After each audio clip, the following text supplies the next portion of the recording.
Resumiendo, entonces ya podemos ver la arquitectura de la red neuronal sobre gráficas. Tenemos por un lado una capa inicial donde tenemos una familia de vectores asociados a las aristas, otra asociada a los vértices y una representación global. Todos estos elementos pueden formar parte del cálculo del valor para la siguiente capa.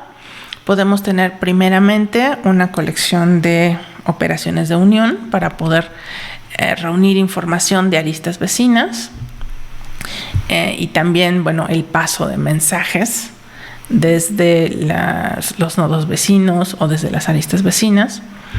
Y finalmente lo que vamos a tener van a ser estas redes neuronales que van a actuar sobre toda esta información. Decíamos ahora sí, la entrada para cada una de estas redes que está asociada a cada elemento, pues va a ser una composición de todo esto. Y eso nos va a decir ahora cuál es el valor nuevo para cada uno de estos elementos. Entonces aquí en la gráfica estamos pensando que todos estos son los datos de entrada con los cuales vamos a calcular el nuevo valor para los vectores, ¿no? Pero realmente pues esto aplica para vectores, para aristas, incluso para el vector global. Y ya que tenemos esta estructura general, pues la podemos repetir n veces.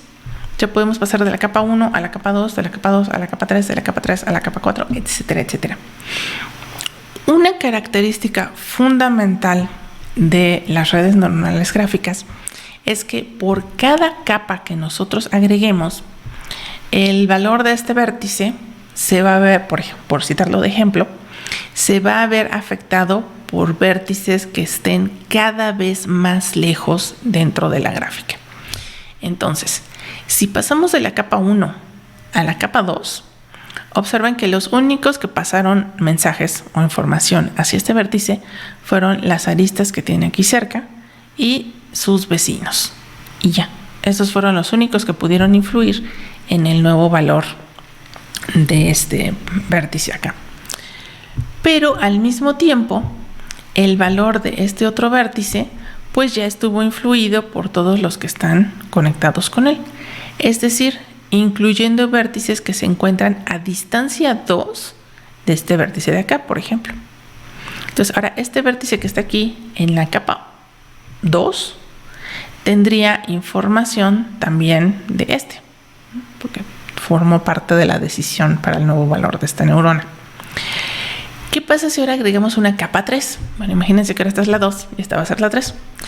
Pues como este vértice ya tenía información de acá, cuando calculemos el valor de este vértice para la capa 3, ahora otra vez va a recibir información de este vértice y de este vértice con sus aristas, pero resulta que este vértice ya tenía información del de acá. Entonces, indirectamente para la capa 3, este vértice ya está recibiendo también información de este vértice de acá, ¿no? Y lo mismo está sucediendo con todos los demás. Entonces, en la capa 3, ahora cada vértice que nosotros estamos viendo tendría un estado que ya fue influido por el estado que tenían vértices a distancia 2.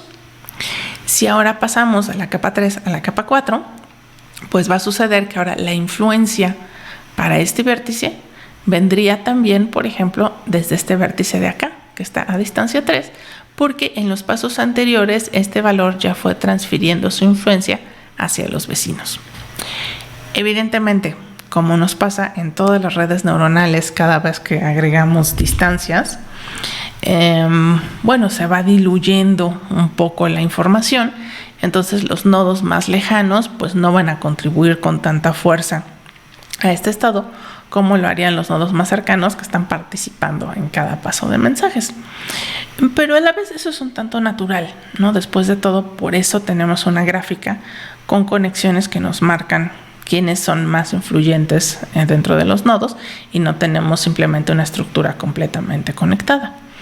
Entonces, esas características pues son las que nos van a permitir tratar de afrontar los problemas que mencionábamos al inicio de una manera pues mucho más natural para la estructura que tienen por sí mismos ya esos problemas.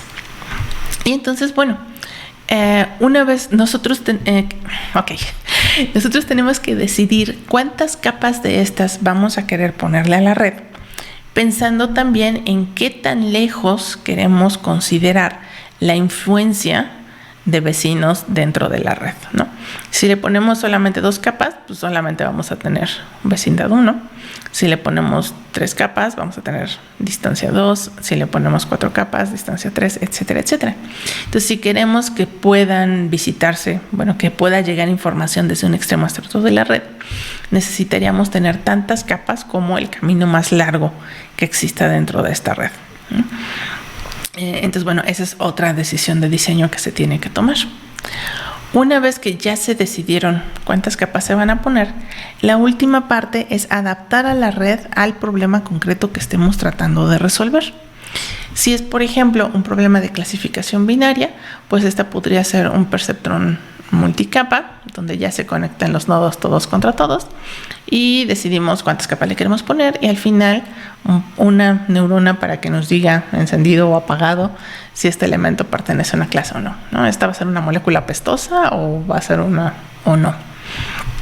O también se puede hacer, por ejemplo, clasificación para multiclase, y entonces tendremos un perceptrón con salidas tipo one hot encoding, y tendríamos entonces,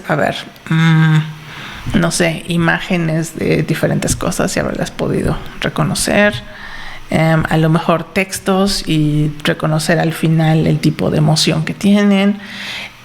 Y en general observen que, pues como esta red es plug and play, ustedes pueden escoger la más adecuada dependiendo del problema que estén tratando de resolver. Simplemente, si su problema tiene estructura gráfica y después quieren predecir algún tipo de salida, sea clasificación, sea regresión, solamente conecten aquí la red adecuada, y una vez que se haya completado el paso de mensajes a través de toda la estructura, la pueden meter aquí para sacar ahora sí el valor deseado. Y entonces, pues con esto ya vimos nuestra introducción a las redes gráficas redes neuronales sobre gráficas. Y la verdad es que hay muchas cosas muy interesantes acerca de estas redes. Insisto, se menciona que han sido 3 años durante los cuales han evolucionado, y ya hay una cantidad impresionante de variantes con diferentes aplicaciones. Entonces, para los que tengan curiosidad de este tema, les recomiendo que chequen el artículo digital de Sánchez Lengeling, que insisto fue en el que estuvo basada esta presentación. Y hay 2 secciones al final que creo que ya para los fines de este curso pues nos rebasaban un poco, pero que les recomiendo, insisto, si les gustaría ir más allá.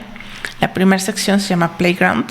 Es una demostración interactiva de una red neuronal sobre gráficas para un problema precisamente de moléculas. Y una parte sumamente valiosa es que aquí describen en detalle cómo hacer el análisis del impacto que tiene cada una de las decisiones de diseño de arquitectura en la red, que vimos que hay un montón, ¿no? Desde cuántos vértices poner, de qué tamaño van a ser los vectores que van a estar en esos vértices, si ponemos información en las aristas o no, si usamos pooling o no, etcétera, etcétera. Entonces aquí viene un análisis muy detallado. Y creo que para cuando ustedes quieran calificar sus redes, no solo las gráficas, sino cualquier otra que diseñan, leer esta sección es sumamente valiosa porque viene muy detalladamente cómo hacer ese análisis. A veces unos preguntan, oye, ¿cómo decido cuántas capas le pongo? ¿Cómo decido si le pongo tal cosa? Bueno, la verdad es que se hace experimentalmente, se prueban diferentes variaciones y se va escogiendo la más eficiente, y en esta sección ellos explican muy detalladamente precisamente cómo hacer ese proceso, y para el problema concreto de las moléculas sacan sus conclusiones, ¿no? De cuáles fueron las decisiones que llevaron a mejores resultados. Pero insisto, el procedimiento que ellos presentan aquí lo pueden aplicar a cualquier otro escenario con redes neuronales. Y la última sección es Into the Weeds, donde insisto, les había mencionado que hay una gran cantidad de variaciones que se pueden hacer con estas redes. Por ejemplo, hacer versiones jerárquicas para las gráficas y, otra gran cantidad. Y todos ellos son temas activos de investigación. Entonces, también les recomiendo que les echen un ojo. Y pues ya, con esto terminaríamos nuestra breve introducción a este tema.